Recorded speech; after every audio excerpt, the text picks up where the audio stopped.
नमस्कार, स्वागत है आपका राष्ट्रीय महिला आयोग के इस पॉडकास्ट नवचेतना में। साथियों, आज हम एक ऐसी शख्सियत के साथ मौजूद हैं जो ये बताती हैं कि महिलाएं जब इस देश को जगाने का काम करती हैं तो वे स्वयं जागृति बन जाती हैं। वे जब युवाओं में अध्यात्म के बीज रोपने का काम करती हैं तो स्वयं भक्ति बन जाती हैं। और वो जब बड़े बड़े आंदोलन खड़े करती हैं तो कभी क्रांति तो कभी शक्ति बन जाती हैं। संघर्ष से लेकर उत्कर्ष तक का रास्ता तय करने वाली साध्वी ऋतंभरा जी। स्वागत है साध्वी जी आज आपका इस कार्यक्रम में। धन्यवाद जी। साध्वी जी, हम आपको बहुत से नामों से जानते हैं। हम आपको जानते हैं साध्वी जी के नाम से, हम आपको जानते हैं आध्यात्मिक गुरु के नाम से, हम आपको जानते हैं समाज सुधारक के नाम से, हम आपको जानते हैं समाज सेवक के नाम से। अगर मानवीय पहलुओं को रंग दे दिए जाएं, यानी मानवीय भावनाओं को रंग दे दिए जाएं, तो जो इंद्रधनुष बनेगा ना, उन तमाम रंगों को जोड़कर, उस इंद्रधनुष में ही शायद वो शक्ति हो कि आपके व्यक्तित्व को परिभाषित कर पाए। लेकिन आप साध्वी ऋतंभरा किस तरह साध्वी ऋतंभरा को देखती हैं? पहली बात तो शिवम, ना तो मैं गुरु हूँ ना मैं समाज सुधारक हूँ जी। तो ये जो जितनी भी आपने बातें कही हैं ना, तो मेरे में तो वो फिट नहीं बैठ रही।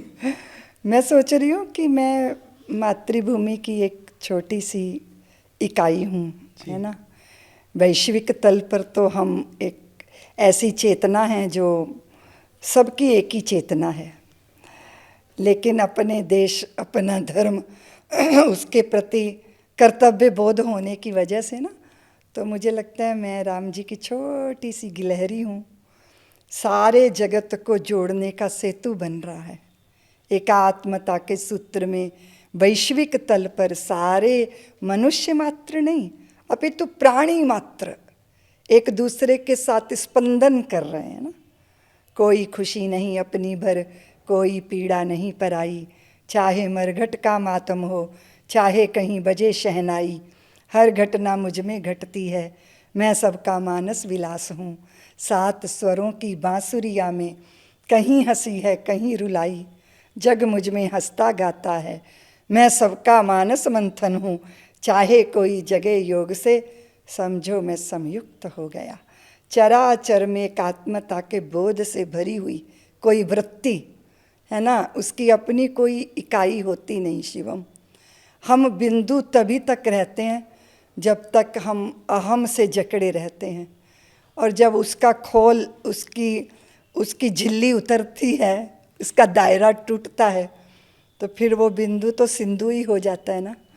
तो ऐसे चराचर के साथ एकात्मता के बोध में भरे हुए हम, अगर व्यक्तित्व की दृष्टि से देखें तो शरीर में है, और स्त्री का शरीर मिल गया। ये भी बड़े सौभाग्य की बात है शिवम, क्योंकि स्त्री का शरीर मिलना यानी करुणा, प्रेम, स्नेह, वत्सलता, समर्पण, अर्पण। जैसे अभी आपने कहा, इतना सुंदर कहा शिवम आपने, कि वो जब जागृति के लिए निकलती है तो जागृति है, अश्रु उसके अर्पित होते हैं तो वो भक्ति है ना। अर्घ दे देती है वो अपनी भावनाओं का, तो वो शरणागति भी है। ऐसे समर्पण के भावों के साथ भारत की स्त्री में ये बहुत विशेष गुण होते हैं। मुझे भी छोटा सा प्रसाद मिल गया, जिसके कारण मैं स्वयं भी सुगंधित रहती हूँ, आह्लादित रहती हूँ, प्रसन्न रहती हूँ, और कुछ अर्पण करने की भावना चित्त में आती है तो वो भी किंचित मात्र कुछ कुछ हो जाता है। मैंने भी कई बार सोचा है शिवम कि मैं क्या हूँ। बहुत सारे लोग तो मुझे राजनीतिज्ञ ही मानते हैं, क्योंकि मैंने श्री राम जन्मभूमि की आंदोलन में भूमिका निभाई। भारतीय जनता पार्टी स्वाभाविक रूप से जन्मभूमि के पक्षधर थी, है ना। मेरे आदरणीय प्रधानमंत्री जी से बड़ी आत्मीयता है, तो लोग मुझे राजनीतिज्ञ समझते हैं। लेकिन मैं कभी किसी पार्टी की 1 रुपए की भी सदस्य कभी नहीं हुई, है ना। समाज सुधारक भी समझते हैं मुझे लोग, लेकिन पता है शिवम मेरा स्वभाव कैसा है। जो आपके सम्मुख आए ना, उसे सुधारने का प्रयत्न ना करो। वो जैसा है वैसे उसे स्वीकार लो, उसे प्रेम करो, उसे स्वीकार करो। अपने आप उसका जो व्यर्थ होगा निकल जाएगा, जो श्रेष्ठ होगा उसमें रह जाएगा। तो मुझे खुद को भी नहीं लगता कि मैं कोई किसी टाइटल में बांधने वाला व्यक्तित्व तो हूँ नहीं मैं। हाँ, एक अबाध गति की तरफ बहने वाली धारा हूँ मैं। और उस धारा में मेरी धारा नहीं है शिवम, वो भारत है, भारतीयता है, और भारत का जो स्वभाव है वो है। इसलिए खाली ऋतंभरा ठीक है, गुरुदेव का दिया नाम।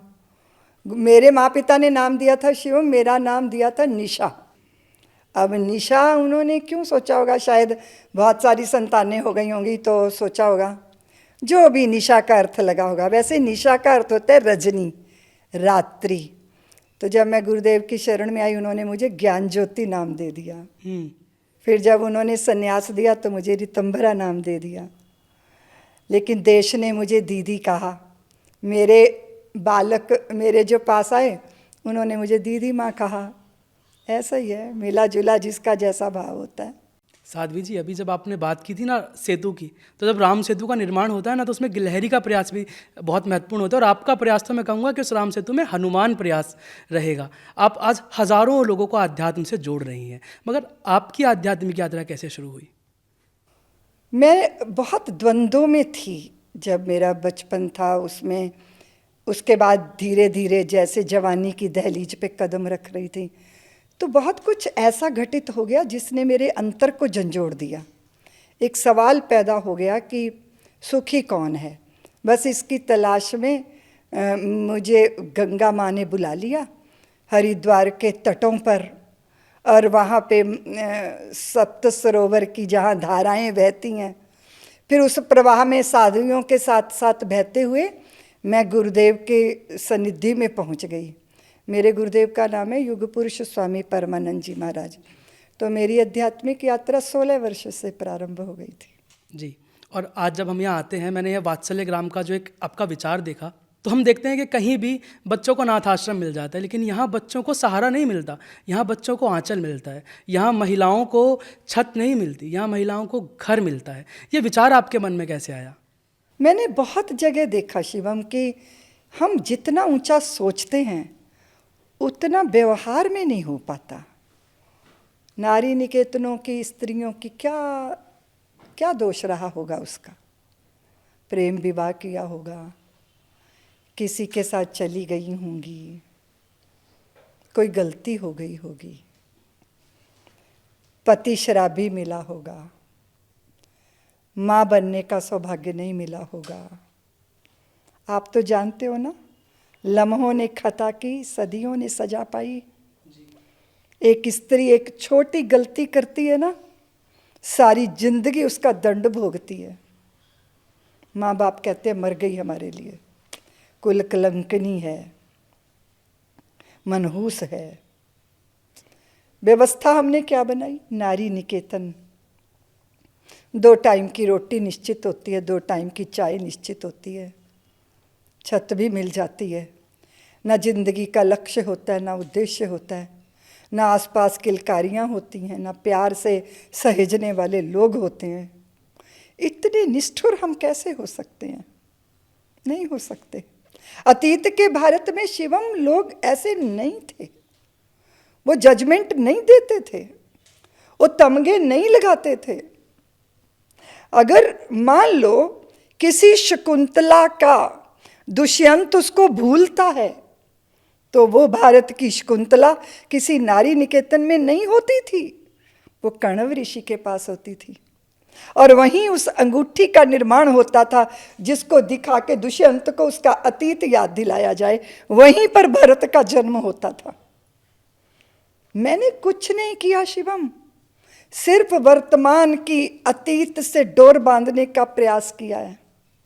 वो भारत जिसमें अगर कोई गुरुकुल है तो आचार्य पूछ रहे हैं कि पुत्र बताओ, वत्स बताओ, तेरा नाम क्या है, तेरी माँ कौन है, तेरे पिता कौन है? तो कहते हैं मेरी माँ तो जाबाली है, मेरे पिता को तो मैंने देखा नहीं। तो जाओ अपने पिता के बारे में पता करके आओ। तो माँ कहती है कि पुत्र कैसे बता दूँ पिता का नाम, क्योंकि मैं तो बहुतों की सेवा करती हूँ, पता नहीं तो किसका प्रसाद है। वो भरी सभा में बालक आके कहते गुरुजी मैं मेरी पिता का नाम नहीं बता सकता। मेरी माँ ने कहा मैं तेरे पिता का नाम नहीं बता सकती, पर मेरी माँ है जावाली। तो उन्होंने कहा आओ पुत्र, मेरी बाहों में बंध जाओ। तुम संसार में सत्य काम जावाली के नाम से पहचाने जाओगे, इतने कटु सत्य को स्वीकार करने वाले तुम। लेकिन धन्य तो वो है ना, उस कटु सत्य को जानते हुए भी उन गुरुजनों ने स्वीकार किया, सत्य काम को सत्य काम बनाया। अतीत का भारत तो ऐसा था शिवम जी। किसी पे लांछन नहीं थे, कलंक नहीं थे, किसी को लेवल नहीं लगते थे, सबको स्वीकार किया जाता था। फिर हम कहाँ भ्रमित हुए, हम कहाँ नारी निकेतनों में समाधान ढूंढ रहे हैं, या हमें कहाँ से अनाथ आश्रम में स्वाभिमानी संतानें मिल जाएंगी जो दान के अन्न से बड़ी होती हैं। बस मन में आया कि स्त्री निराश्रित नहीं होती, स्त्री आश्रयदायिनी होती है। अगर ईश्वर को भी धरती पे आना होता है ना शिवम, तो माँ की कोख का आश्रय लेना पड़ता है उनको। राम को कौशल्या चाहिए, कृष्ण को देवकी चाहिए, लालन पालन हो तो यशोदा चाहिए। ईश्वर भी जिनके आश्रित हैं वो निराश्रित कैसे हो सकती है। बस यहीं से ये भाव उमंगा और उस भाव ने इस सृष्टि को साकार किया। दीदी माँ, आप शब्दों को रचने का काम करती हैं, आप कोई ऐसी कविता हमारे दर्शकों को सुनाना चाहेंगी जो आपने महिलाओं के लिए लिखी हो? ये तो मैंने चाहा था कि घूंघट के पट खोल के मैं भी दो आँखों से जग को देखूं, किंतु आवरण हटे हैं जितने वो मुझको स्वीकार नहीं है। सदियों से मैं चीख रही हूँ, गौतम ऋषि का शाप गलत था, धोबी का आक्षेप गलत था, मति अंधों की द्युत सभा में धर्म धुरंधर भीष्म पिता का सबका वो वैवश्य गलत था। किंतु बरसाती नालेसी उच्छृंखल अपने राघव लव कुश तजकर स्वर्णमयी लंका को भरती, तुम मेरी प्रतिमान नहीं हो, तुम मेरी प्रतिहारी नहीं हो, कोई और नाम तुम खोजो, तुम भारत की नारी नहीं हो। ये तो मैंने चाहा था कि घूंघट के पट खोल के मैं भी दो आँखों से जग को देखूं, किंतु आवरण हटे हैं जितने वो मुझको स्वीकार नहीं है। और दीदी माँ, आपके गाने भी हमने बहुत सुने हैं, कोई ऐसा गीत जो आपने महिलाओं के लिए गाया हो? महिलाओं के लिए? जी दीदी माँ। मैंने अभी कहीं से एक गीत सुना था, उसको गुनगुनाती हूँ। माँ ये दुनिया तेरे आंचल से छोटी है, माँ ये दुनिया तेरे आंचल से छोटी है।